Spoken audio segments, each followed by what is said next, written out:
Mga red flags sa isang relationship, part 2. Pagsisinungaling. Kahit sino naman, 'di ba?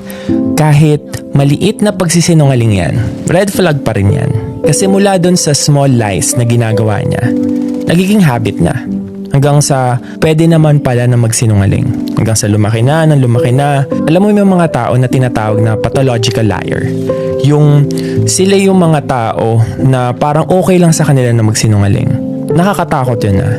Hindi mo alam kung totoo na ba yung sinasabi ng partner mo. Hindi mo alam kung ano yung totoo doon sa lahat ng mga napagkwentuhan nyo, napag-usapan nyo, yung pagkakakilala mo sa kanya, ilang % doon yung totoo. Nakakatakot yun. Kasi doon sa pagsisinungaling na yun, doon na magmumula yung toxicity ng relationship nyo.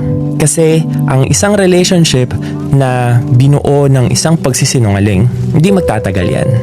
Kaya yung pagsisinungaling, red flag yan.